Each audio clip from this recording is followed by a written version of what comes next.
I always wake before the sun clears the pines. At 77, my body doesn't ask permission anymore. It just knows when to rise. I shuffle into the kitchen barefoot on the cold tile and reach for the kettle. The sea outside my window is still and gray, the kind of quiet that only coastal mornings understand.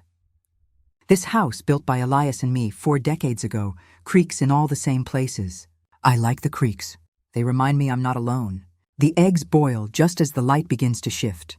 I carry my tray to the breakfast table. 1 cup of strong tea, 1 slice of buttered toast, 1 soft-boiled egg. The view from here frames the cove perfectly, and on clear days, you can see the lobster boats start their routes. Elias used to name them all like pets. I don't remember the names anymore, but I remember his voice saying them. I had just taken my first bite when I heard the car. I knew the engine before I saw the vehicle. My son Soren always drove too fast for the driveway and too slow once he stopped, as if prolonging whatever performance was coming next. Through the lace curtain, I caught sight of the SUV. Black, spotless, expensive, and beside it a flash of beige heels. Celeste. I met them at the door with my robe still tied. "Morning, Mom," Soren said, leaning in just enough to make contact with my cheek. His eyes were hidden behind sunglasses. We were in the area. At 8:30, Celeste smiled. It was the kind of smile you wear for your reflection, not for people. "We thought you might be up. We brought muffins." I stepped aside and let them in. The kitchen felt smaller with them inside it. Soren took his usual seat, back straight, arms folded like a man preparing for negotiation. Celeste placed the box of pastries on the counter with care, like they were a gift of great value. "We've been thinking," Soren said, and my stomach sank before he finished. "About your comfort, your safety." "Really?" "I'm safe," I said. "Safer than most?" "But the stairs," Celeste chimed in. "The winter ice, your knee." I didn't respond. "We toured a place," Soren continued like it was already done. "Sunny Pines, it's nice. Really modern. You'd have your own apartment. Full staff, activities, and a visitor's lounge," Celeste added, as if I'd be a guest in my own life. "I'm not moving," I said. I kept my voice level. "This house is mine." Soren nodded slowly, like he'd expected resistance. "I understand. But it's not just about the house. It's about what's best long-term." I looked past him out to the water. The tide was coming in. "We've spoken to a few people," Celeste said about the property just in case. "It's worth quite a bit now, you know." My toast had gone cold, my tea too, but I sipped it anyway. Soren leaned in slightly, voice lowered. "Just think about it, Mom. We're trying to help." I stood and collected the dishes one at a time, steady hands masking the tremble in my chest. I have thought about it, and as they packed up their uneaten muffins and polite concern, I knew this wasn't the end of the conversation. It was just the opening move. Jonas arrived before lunch with a bag of groceries in one hand and a tin of black tea in the other. He never liked showing up empty-handed. After all these years, he still knocked before entering, even though he had his own key. We sat in the sunroom while the kettle warmed. I told him about the visit. Soren's fixed smile, Celeste's soft suggestions, the mention of realtors, as if my house were already on some invisible market. Jonas didn't interrupt. He listened the way he always had, with his full face, not just his ears. When I finished, he let out a slow breath and placed his cup down with care. "They're not just pressuring you," he said quietly. "They're preparing something." "I know," I said. "I just don't know what." "They want to move quickly," he continued. "That means there's urgency, maybe paperwork already in motion. If they can't convince you, they might try to override you." He didn't need to explain further. Jonas had worked for the Bureau for over 20 years. He'd seen this kind of thing before. Families declaring elders incompetent to take control of assets. "I'd read about it in the paper. I never imagined I'd be one of those stories. Let them underestimate you," he said. "But call me the minute anything feels wrong." 3 days later, Soren came back. He brought someone with him, a man in his 50s with thinning hair and the faint smell of hand sanitizer. He introduced himself as Dr. Ezra Lane, a specialist in geriatric wellness. The phrasing already felt staged. "I just happened to be in the area," he said, easing into the living room like an old friend. "Your son asked if I might check in. Nothing formal, just a conversation." I offered them tea, same as always. I didn't sit in my usual chair. I let them choose first. Dr. Lane had a notebook but didn't open it right away. He smiled a lot like someone hosting a game show. The questions started small. "What's a typical day like for you?" I answered simply. "Breakfast, walks, reading, calls with my grandson." "How often do you forget things?" he asked gently. "No more than anyone," I said. "Have you ever left the stove on?" he pressed. I tilted my head. "I live alone. If I did, I'd be gone by now." Soren chuckled too loudly, like he was nervous. Dr. Lane scribbled something down. Then came the sharper questions: current date, president's name, where I kept my medication. I answered everyone clearly and evenly, with the calm of a woman who'd been managing her life without assistance for decades. When he finally closed his notebook, Dr. Lane thanked me for the conversation. He said nothing conclusive, but I could feel it in the air. This wasn't about my well-being. It was about building a case. Soren kissed my cheek on the way out and told me not to worry. I smiled for him. The door clicked shut and I poured myself another cup of tea. I drank it slowly, listening to the clock tick on the mantel, already certain they'd be back again. They didn't call this time. I heard the tires first, then the slam of 2 doors, the familiar tap of Celeste's heels on the walkway. I was still in the kitchen folding dish towels when the doorbell rang. I opened it with my hands still damp. Soren walked in like it was his house. Celeste followed, carrying a sleek leather folder and a too-sweet smile.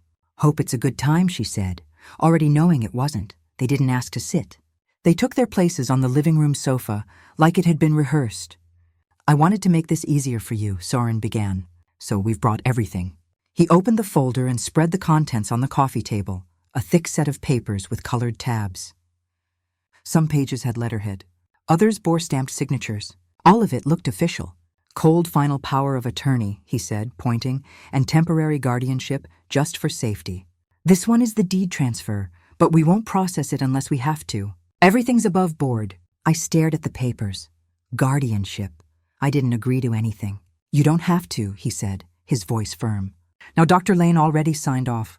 He evaluated you last month. Remember that man in my living room? That was 3 days ago." Soren didn't blink. "No, that was a follow-up." "You never told me," I said, my voice quiet but steady. "I didn't want to alarm you," he answered, as if betrayal were a form of kindness. "This is just a precaution, so that if something happens, decisions can be made quickly for your benefit." Celeste reached forward and nudged the pen closer to me. "It's really just paperwork, Marble. Nothing changes unless it has to." I picked up the pen but didn't uncap it. "What happens if I don't sign?" I asked. There was a silence tightly held before Soren spoke again. This time his tone shifted. "We'll have to proceed without your cooperation," he said. "We have options, but it might involve a court order and a medical facility, just until the review is done." He said it like it was routine, as if putting your mother in an institution was just another step in the process. I sat back, looking at their faces.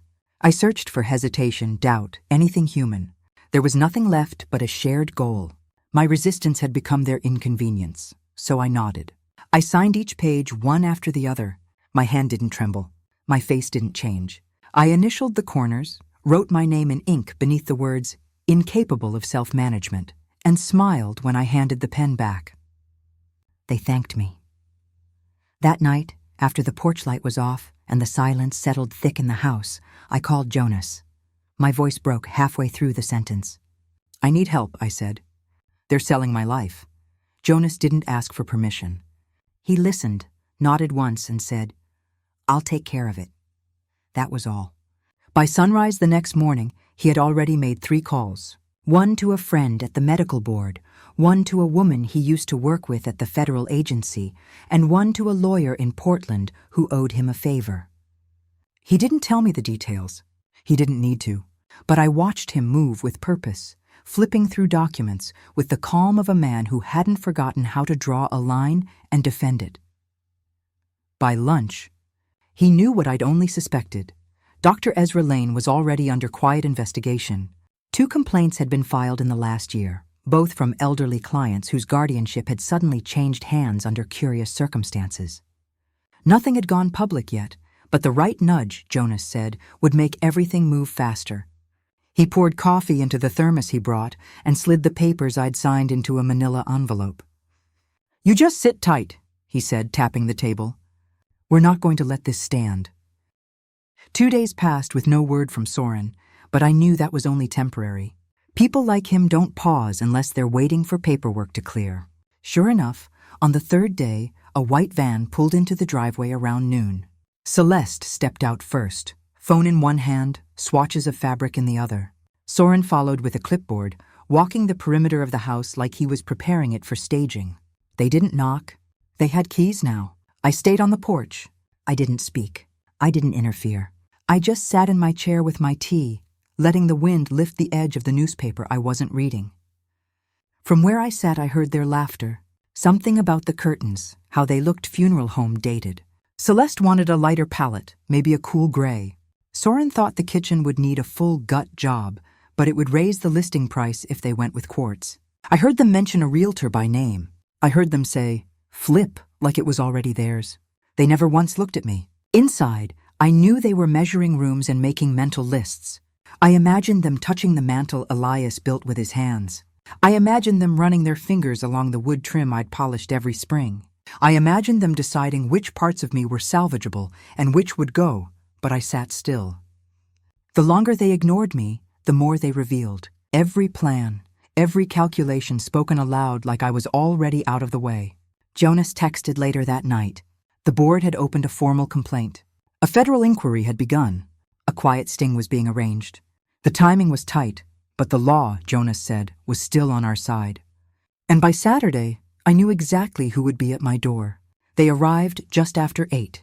I heard the SUV door slam, followed by Celeste's voice, light and distracted, already mid-sentence about backsplash colors. They didn't expect anything different. Soren had texted me the night before. "We'll stop by in the morning, just taking some measurements." He didn't ask if I'd be home. He didn't care. I stood in the hallway as they opened the door with the key they hadn't earned. But today, they weren't the first ones in the house. Agent Renee Palmer was already in the living room, dressed in plain clothes, but with a badge clipped to her belt. 2 investigators from the medical board waited near the dining room table, along with a representative from the state's Elder Protection Agency. The tension in the room was quiet but unmistakable, like a house holding its breath. Soren stepped inside, eyebrows raised at the unfamiliar faces. "Can I help you?" he asked, tone brisk, already annoyed. Agent Palmer turned. "Soren Callow." "Yes, I'm Agent Palmer. I'm with the Federal Elder Fraud Task Force. We're conducting an investigation regarding Dr. Ezra Lane and your recent filings regarding your mother's capacity and estate." Celeste came in behind him, still holding her tote bag full of fabric samples. She froze mid-step. Soren glanced at me standing by the stairs. "What is this?" I didn't respond. Agent Palmer held up a folder. "Dr. Lane has signed a full statement. He's confessed to falsifying medical records in exchange for financial compensation. We have documentation of a wire transfer from your account to his for $5,000. He also indicated this wasn't the first time you reached out." Soren's mouth opened, then shut again. He looked toward Celeste, but she'd already backed toward the doorway, color draining from her face. "Sarah," he said, voice sharp. She shook her head slowly. "You said it was legal. You said it was just paperwork." The medical board representative spoke next. "You filed guardianship with forged medical evidence, Mr. Callow. That constitutes fraud and perjury. Any transactions made under that guardianship are now under review." "Wait," Soren said, voice rising. "You don't understand. She's not well. She forgets things. She's been unstable." Agent Palmer turned toward me. "Mrs. Callow, may I ask you a few questions?" I stepped forward. "Of course." She asked me the date, the president's name, my address, and what I had for breakfast. I answered all of them calmly and clearly, while Soren stood fuming behind her. Then she asked how I'd come to sign the guardianship papers. I told them word for word. No embellishments, no anger, just the truth. Celeste sat down suddenly, her bag falling to the floor. "Oh my God," she whispered. Soren stepped forward. "You're just trying to make me look bad." "No," I said, holding his gaze. "You did that yourself." I walked past him, past the agents, and stood in the center of the room. "This is still my home." The meeting took place 3 days later in a small conference room at the county office. Jonas sat beside me, calm and composed, while the assistant district attorney reviewed the file. She was polite, precise, and entirely unsentimental. As she listed the charges, fraud, forgery, elder abuse, if pursued to the full extent, Soren could face up to 10 years. Celeste had already agreed to cooperate. She'd offered a full statement within 24 hours of the sting. According to the ADA, she'd broken down the moment they showed her Dr. Lane's confession. She didn't deny what she knew, but insisted she hadn't realized how far Soren had gone. They asked if I wanted to move forward with prosecution. Jonas didn't speak for me. He just placed a hand near mine on the table and waited. I thought about the porch, the curtains, the cold pen in my hand when I signed the papers. I thought about my son lying to my face, then asking for forgiveness before the truth had even finished landing. I won't press charges, I said. But I have conditions. They looked up. 1, the house is mine. Any claim Soren filed is withdrawn. 2, he enters therapy. Not once. Ongoing. He finds out why he did this. The ADA nodded, writing. 3, Celeste works. I don't care where, but she contributes. If she stays with him, she doesn't get to stand behind him anymore. And 4, the ADA asked. They both cooperate fully with investigators, with the board, with anyone who asks. No half-truths, no walking it back. Jonas leaned back slightly. He didn't need to say it. I saw the quiet approval in his eyes. The ADA tapped her pen. Those are reasonable. If Mr. Callow agrees, we'll draft the terms. He'll agree, I said. He wants a future. That night I received a text from Soren. No apology, just one word. Agreed. I deleted it without replying and returned to the living room, where Jonas was waiting with 2 mugs of tea and a folder. From the lawyer handling the reversal filings, I sat beside him, and for the first time in weeks, the house felt like it belonged to me again. We sat at the table like we used to. Quiet plates, polite forks. Celeste had brought a salad. Soren brought a bottle of wine, though he barely touched it. It was the first time we'd all been in the same room since the investigation ended. The air still held remnants of something unspoken. Shame, maybe, or uncertainty, but at least it wasn't war. Jonas sat beside me. He hadn't said much during dinner, just offered to carve the chicken past the salt when asked. Soren kept glancing at him, his expression unreadable, like he was still trying to place him in a story he hadn't been told. When the plates were cleared and the coffee poured, I took a breath. I want to tell you something, I said gently, setting my cup down. Setting my cup. Jonas is going to be living here. Celeste blinked. Soren froze mid-reach, then slowly lowered his spoon. I thought he was just visiting, Soren said carefully. He's been visiting for over 20 years, I said. He was more than a friend, even when your father was still alive. Soren didn't speak. His face didn't harden, but it didn't soften either. I never told you because you never asked, I added. You never wanted to know much about my life, only what you needed from it. The silence sat longer than I expected. Then finally, Soren looked at Jonas and gave a small nod. It wasn't approval. It wasn't rejection either, just something between recognition and resignation. I'll try, he said. I guess I have a lot to get used to. You're not the only one, I said quietly. Celeste reached across the table and rested her hand on his. It surprised me how steady she looked. After they left, Jonas and I stood on the porch. The breeze off the water had shifted slightly, bringing the scent of pine and salt. He didn't ask how I felt. He didn't have to. We stood in silence, the kind that comes only when the worst has passed and the healing has begun. The roses went in first. New soil, new roots. I planted them along the fence line, where the old ones had withered years ago, right under the kitchen window. I'd meant to replace them for ages, but life had a way of delaying things. This time, I didn't wait. The court order arrived, folded inside a plain white envelope. Just a few sentences reversing what should never have been allowed. Guardianship terminated. Medical findings nullified. The title deed had never officially changed hands. The ink they tried to bind me with was never valid. Celeste sent a message later that afternoon. She'd started work at a local insurance office, entry-level, but steady. It's humbling, she wrote. But I needed it. I believed her. Soren texted too, once a week now.